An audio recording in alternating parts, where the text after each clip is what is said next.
Assalamualaikum warahmatullahi wabarakatuh. Izin memperkenalkan diri, nama saya Yosi Dwi Winaya, NPM 1713034018. Baiklah, di sini saya akan menjelaskan materi tentang pengantar geografi pesisir dan kelautan. Materi yang pertama yaitu pengantar geografi pesisir dan kelautan.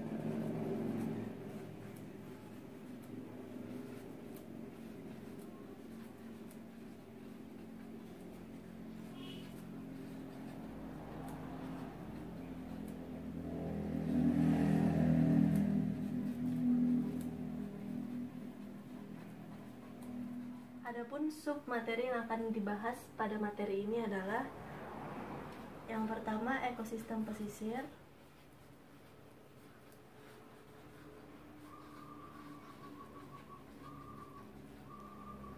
yang kedua adalah zona pesisir,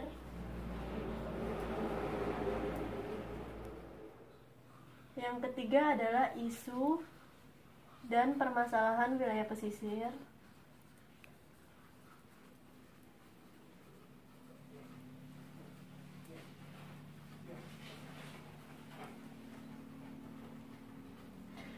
yang keempat pemanfaatan ruang,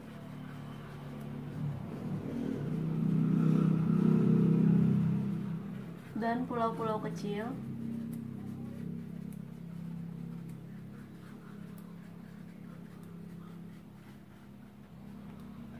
dan yang terakhir adalah pengembangan kelautan dan wilayah pesisir berdasarkan ekonomi biru.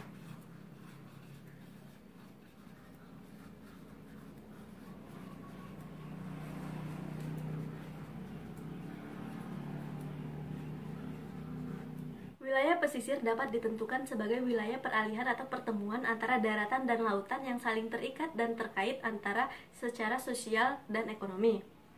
Wilayah pesisir dapat dibedakan berdasarkan lokasi gelombang, yaitu zona swash, zona selancar, dan zona pemutus. Yang pertama yaitu ekosistem pesisir. Jadi ekosistem pesisir itu merupakan ekosistem yang sangat dinamis, di mana wilayah pesisir memiliki nilai yang strategis yang dilihat dari kekayaan sumber daya hayati, seperti sumber daya alam, ekologi, sosial, ekonomi, dan pariwisata. Terus yang kedua adalah zona pesisir. Zona pesisir ini adalah tempat bertemunya atau merupakan peralihan antara daratan dan lautan. Misalnya, zona pesisir Filipina. Zona pesisir Filipina memiliki ekosistem utama di sepanjang batas pantai dangkalnya seperti hamparan padang lamun, lahan basah pasir. Yang ketiga adalah isu dan permasalahan wilayah pesisir. Selain dimanfaatkan sebagai keindahan, wilayah pesisir juga memiliki isu dan permasalahannya. Di antaranya yang pertama, kondisi lingkungan wilayah pesisir mengalami degradasi. Yang kedua yaitu rentan terhadap perubahan lingkungan. Kemudian yang ketiga adalah terbatasnya akses teknologi dalam mendukung pembangunan. Terus yang keempat yaitu meningkatnya pemanfaatan ruang yang menjadi konflik.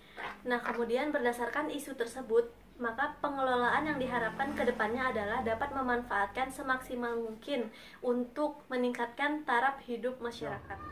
Jadi, untuk mengatasi permasalahan tersebut, maka diperlukan adanya penyusunan strategi yang digunakan untuk mengatasi atau menyadarkan masyarakat untuk aktif dan berperan serta dalam mengatasi permasalahan tersebut. Subbahasan yang keempat adalah pemanfaatan ruang pesisir dan pulau-pulau kecil.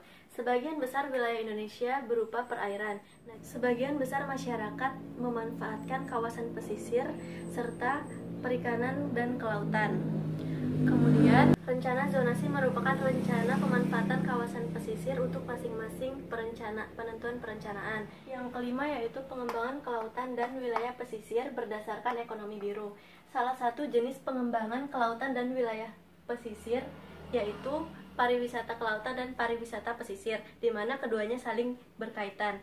Wisata bahari terjadi di laut, seperti berselancar. Nah, kemudian wisata pesisir itu biasanya terjadi di wilayah pesisir seperti wisata pantai dan kegiatan rekreasi.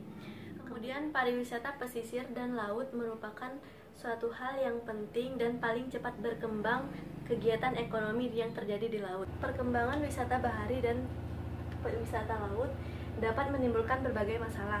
Untuk mengatasi masalah tersebut, maka diperlukan adanya ekonomi biru. Ekonomi biru adalah sistem ekonomi atau program yang digunakan dan didasarkan pada pelestarian lingkungan. Nah, diharapkan dengan menerapkan sistem ekonomi biru, segala permasalahan kelautan dan wilayah pesisir dapat diatasi. Berdasarkan analisis pengelolaan pesisir dan pulau-pulau kecil, kecamatan yang dikaji dalam wilayah pesisir ini adalah Kecamatan Teluk Betung Selatan. Kecamatan Teluk Betung Selatan perlu mendapatkan perhatian lebih, terutama terkait pengelolaan wilayah pesisirnya. Jika dilihat dari segi ekologi, maka wilayah Kecamatan Teluk Betung Selatan telah terjadi pencemaran lingkungan dan kerusakan lingkungan. Nah, kerusakan lingkungan itulah yang akan berdampak pada kehidupan nelayan. Nah, kemudian permasalahan yang kedua yaitu adanya pencemaran lingkungan. Nah, pencemaran lingkungan tersebut itu berasal dari limbah industri, limbah rumah tangga, dan berasal dari sungai yang mengalir dan mengarah ke lautan. Jadi, untuk mengatasi permasalahan tersebut, maka diperlukan adanya penyusunan strategi yang digunakan untuk mengatasi atau menyadarkan masyarakat untuk aktif dan berperan serta dalam mengatasi permasalahan tersebut. Nah, adapun strateginya yaitu yang pertama dari aspek pendayagunaan. Nah, aspek pendayagunaan di sini yang dimaksud adalah aspek pendayagunaan dari masyarakat lokal. Nah, kemudian yang kedua itu adalah aspek konservasi, yaitu yang dilakukan adalah konservasi wilayah pesisir. Nah, ketiga yaitu aspek pengendalian daya rusak, dan yang keempat yaitu pengembangan sistem informasi dan kelembagaan. Dan yang kedua yaitu ekologi wilayah pesisir dan kelautan.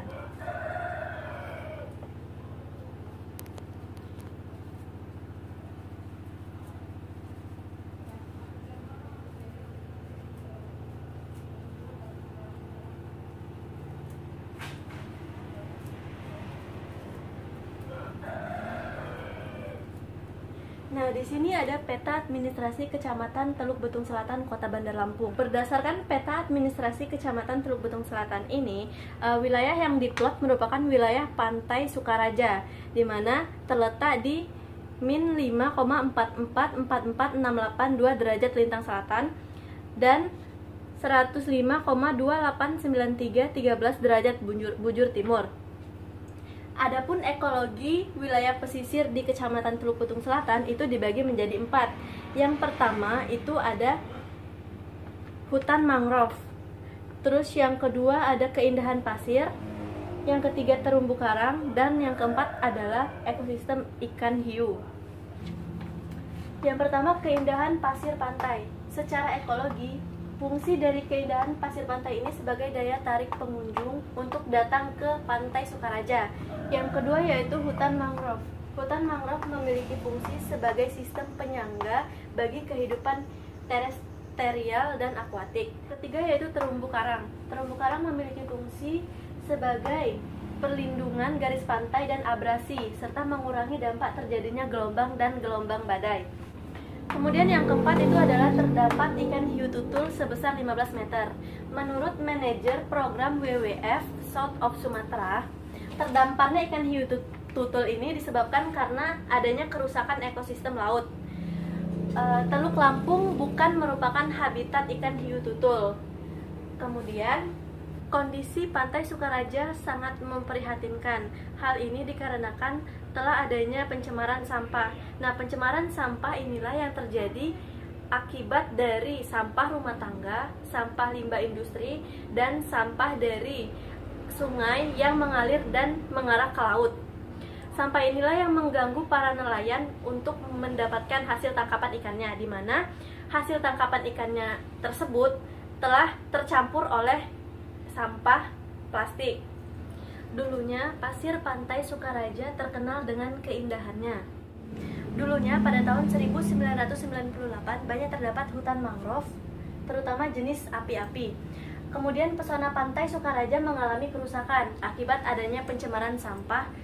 Berdasarkan peta administrasi Kecamatan Teluk Betung Selatan, Kota Bandar Lampung, pesisir Pantai Sukaraja telah mengalami penurunan kualitas lingkungan pesisir. Nah, di mana untuk mengatasi masalah tersebut maka diperlukan adanya restorasi. Nah, restorasi ini merupakan pemulihan atau proses pemulihan untuk mengatasi atau mengurangi masalah yang terjadi. Nah, kemudian tujuan diadakannya restorasi adalah untuk merumuskan 6 kebijakan yang dihasilkan dari penelitian Rudianto. Strategi yang dimaksud yaitu yang pertama, peningkatan manajemen restorasi mangrove, terumbu karang, muara, dan rumput laut. Kemudian yang kedua yaitu meningkatkan ketahanan wilayah pesisir terhadap bencana alam. Yang ketiga, melestarikan ekosistem pesisir secara bertahap dan berkelanjutan berbasis masyarakat. Kemudian yang keempat, meningkatkan sumber pendanaan baik pemerintah dan non-pemerintah. Kemudian yang kelima, meningkatkan daya saing pesisir untuk meningkatkan nilai tambah produk untuk memfasilitasi produksi sektor perikanan. Materi yang ketiga adalah pencemaran wilayah pesisir. Sumber pencemaran wilayah pesisir itu yang pertama bisa terjadi karena adanya peningkatan jumlah penduduk. Nah, di mana kurangnya kesadaran penduduk akan pentingnya menjaga kebersihan, maka akan berdampak pada pembuangan sampah secara sembarangan. Terus yang kedua itu sumber pencemaran berasal dari limbah industri rumah tangga. Nah, di mana sampah yang dihasilkan itu bisa berupa sampah deterjen, kemudian sampah plastik, sampah karung beras, dan lain-lain. Kemudian yang ketiga yaitu berasal dari sungai.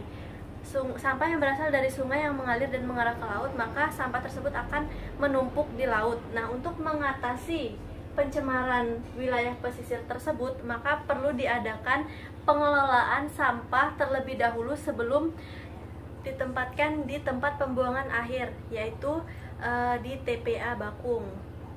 Kemudian yang keempat, materi yang keempat adalah potensi wilayah pesisir dan kelautan.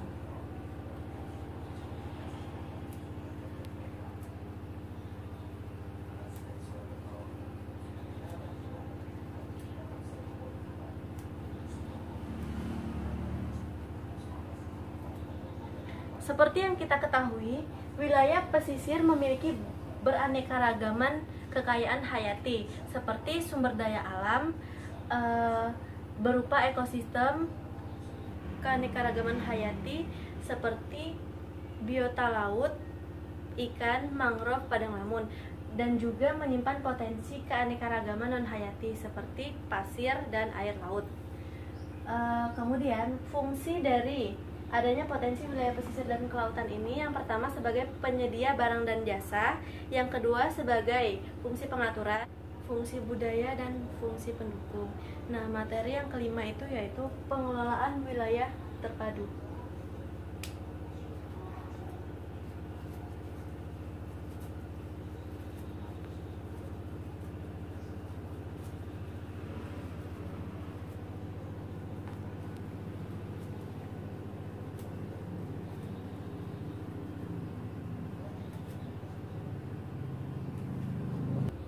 Pengelolaan wilayah pesisir terpadu merupakan proses yang dinamis yang berjalan secara terus-menerus dalam membuat keputusan-keputusan terkait pemanfaatan, pembangunan, dan perlindungan wilayah dan sumber daya pesisir. Pengelolaan wilayah pesisir terpadu bertujuan untuk meningkatkan taraf hidup masyarakat dan pemanfaatan wilayah pesisir. Nah, di dalam pengelolaan wilayah pesisir terpadu ini terdapat 3 pendekatan. Yang pertama, pendekatan ekologis, administratif, dan perencanaan. Pertama itu adalah pendekatan ekologi.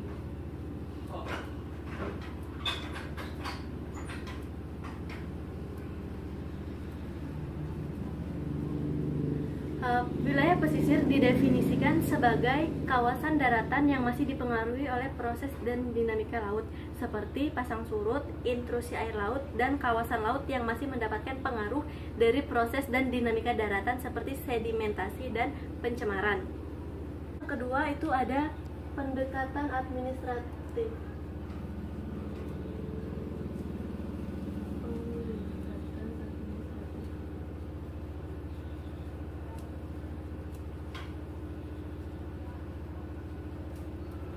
Pendekatan ini merupakan pendekatan yang membatasi wilayah pesisir sebagai wilayah yang administrasi, pemerintahan yang memiliki batas terluar dari hulu, mulai dari kecamatan atau kabupaten dan kota yang mempunyai laut dan ke arah laut sejauh 12 mil dari garis pantai untuk provinsi dan 1/3 untuk kabupaten atau kota.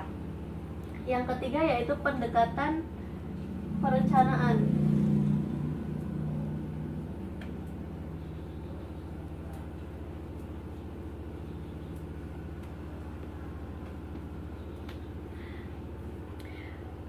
Dalam pendekatan perencanaan ini, wilayah pesisir merupakan wilayah perencanaan pengelolaan sumber daya yang difokuskan pada penanganan isu yang akan dikelola serta ditanggungjawabkan secara bersama. Selanjutnya yaitu kebijakan nasional pengelolaan wilayah pesisir terpadu.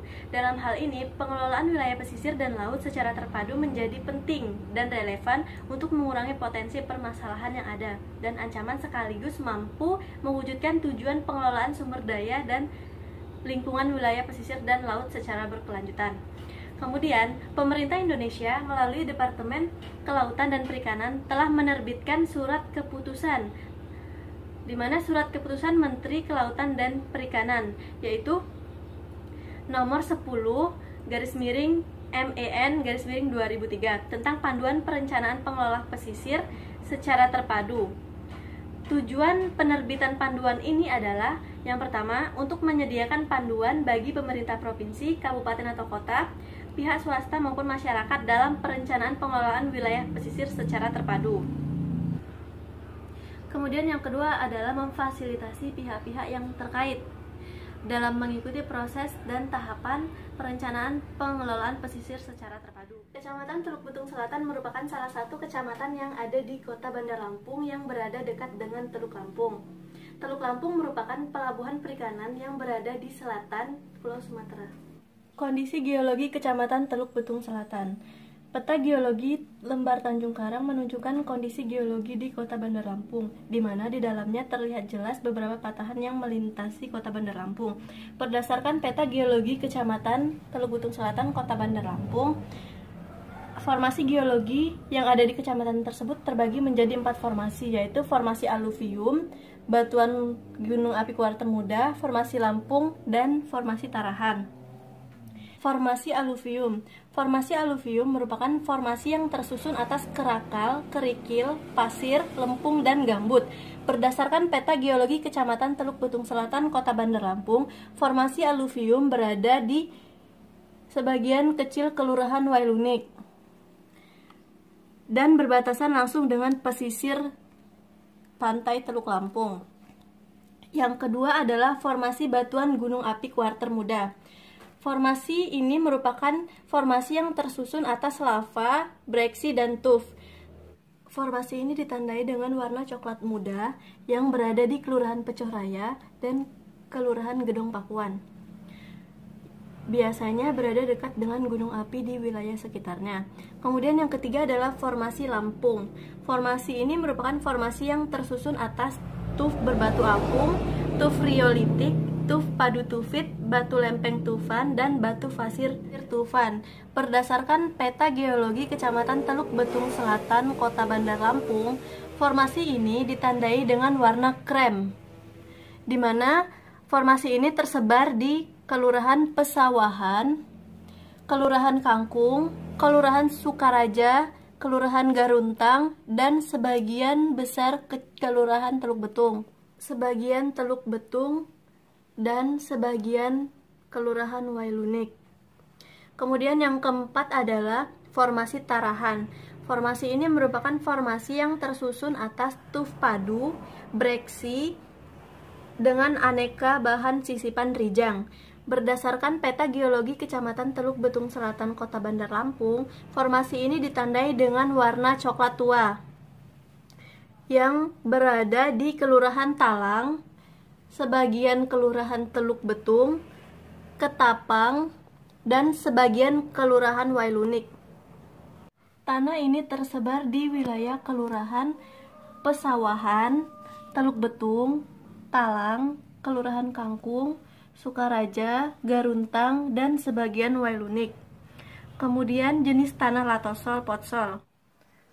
Tanah ini tersebar di wilayah sebagian Kelurahan Gedong Pakuan, Kelurahan Pecoh Raya, Kelurahan Ketapang, dan sebagian Kelurahan Wailunik. Bahan induk tanah ini adalah tuf vulkan yang asam, serta memiliki tekstur yang sifatnya lempung sampai berpasir dan tekstur sedang sampai kasar. Tanah yang tersebar di kelurahan tersebut sudah menjadi tanah berpasir. Hal ini dikarenakan sebagian wilayah di kelurahan tersebut berbatasan langsung dengan air laut atau Teluk Lampung, sehingga jenis tanahnya sudah tergerus menjadi tanah berpasir. Selanjutnya adalah peta kemiringan lereng Kecamatan Teluk Betung Selatan, Kota Bandar Lampung. Secara geografis, Kecamatan Teluk Betung Selatan berada pada ketinggian 4-50 meter di atas permukaan laut dan memiliki topografi berupa dataran rendah dan dataran tinggi, serta berada dekat dengan pinggiran Teluk Lampung. Selanjutnya adalah peta kemiringan lereng Kecamatan Teluk Betung Selatan, Kota Bandar Lampung. Secara geografis, Kecamatan Teluk Betung Selatan berada pada ketinggian 4-50 meter di atas permukaan laut dan memiliki topografi dataran rendah, dataran tinggi, dan berada dekat dengan Teluk Lampung. Berdasarkan peta kemiringan lereng Kecamatan Teluk Betung Selatan, Kota Bandar Lampung, dibagi menjadi dua, yaitu datar dan lereng curam. Kemiringan lereng di Kecamatan Teluk Betung Selatan tergolong menjadi dua macam, yaitu lereng datar dan sangat curam. Lereng datar tersebar di Kelurahan Gedong Pakuan, Talang, Teluk Betung, Pesawahan, Kangkung, Pecoh Raya, Sukaraja, Garuntang, Ketapang, dan Wailunik. Kemudian, lereng sangat curam ditandai dengan warna coklat tua yang berada di sebagian kecil Kelurahan Gedong Pakuan. Peta geomorfologi Kecamatan Teluk Betung Selatan, Kota Bandar Lampung. Kondisi geomorfologi Kecamatan Teluk Betung Selatan, Kota Bandar Lampung memiliki kenampakan bentuk muka bumi berupa sebagian wilayah perbukitan dan pantai. Morfologi Kecamatan Teluk Betung Selatan terbagi menjadi dua, yaitu kerucut gunung api yang ditandai dengan warna coklat tua dan pegunungan perbukitan sesaran yang ditandai dengan warna coklat muda. Morfologi kerucut gunung api mempunyai bentuk kerucut yang berlereng curam dan luasnya terdiri atas banyak lapisan lava yang terbentuk dari aliran lava yang berulang-ulang, dapat mengalir melalui sisa kerucut dan memiliki sifat letusan keras. Kerucut gunung api hampir tersebar secara merata di kelurahan yang ada di Teluk Betung Selatan. Morfologi kerucut gunung api tersebar di wilayah Gedong Pakuan, Kelurahan Talang, Teluk Betung, Kangkung, Pesawahan, Pecoh Raya, Garuntang, Sukaraja, Ketapang. Kemudian, pegunungan atau perbukitan sesaran ditandai dengan warna coklat yang tersebar di sebagian Kelurahan Wailunik. Jadi dapat disimpulkan bahwa wilayah pesisir merupakan wilayah peralihan atau pertemuan antara daratan dan lautan.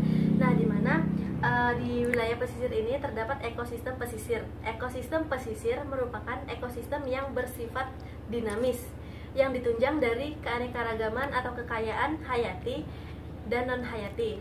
Kemudian ekologi wilayah pesisir Kecamatan Teluk Betung Selatan. Nah, di mana Kecamatan Teluk Betung Selatan ini memiliki empat ekosistem atau ekologi. Yang pertama itu adalah keindahan pasir pantai Sukaraja, kemudian yang kedua ekosistem hutan mangrove, yang ketiga yaitu ikan hiu tutul, dan yang keempat yaitu terumbu karang. Kerusakan ekologi pesisir itu dapat diatasi, yaitu dengan dilakukannya restorasi. Nah, restorasi ini merupakan proses pemulihan untuk mengurangi masalah yang telah terjadi. Selain itu, kerusakan ekologi yang ada di wilayah pesisir pantai Sukaraja, Kecamatan Teluk Betung Selatan itu bisa disebabkan karena adanya pencemaran. Nah, sumber dari adanya pencemaran yang ada di wilayah pesisir yaitu yang pertama berasal dari limbah industri rumah tangga, kemudian limbah pabrik, dan yang ketiga itu berasal dari sungai, di mana sampah yang mengalir ke sungai dan terbawa ke laut. Kemudian yang terakhir itu adalah pengelolaan wilayah pesisir terpadu. Nah, pengelolaan wilayah pesisir terpadu ini merupakan proses yang dinamis yang berjalan secara terus-menerus dalam membuat keputusan-keputusan tentang pemanfaatan, perlindungan, dan pembangunan wilayah pesisir. Pengelolaan wilayah pesisir secara terpadu merupakan pengelolaan pemanfaatan jasa lingkungan dan sumber daya alam pada kawasan pesisir yang dilakukan dengan cara penilaian. Nah, di mana tadi terdapat pendekatan dalam pengelolaan wilayah pesisir terpadu, yaitu ada 3. Yang pertama, pendekatan ekologi, pendekatan administrasi, dan pendekatan perencanaan. Baiklah, itulah pemaparan materi yang dapat saya sampaikan. Lebih dan kurang saya mohon maaf. Kepada Allah saya mohon ampun. Wassalamualaikum warahmatullahi wabarakatuh.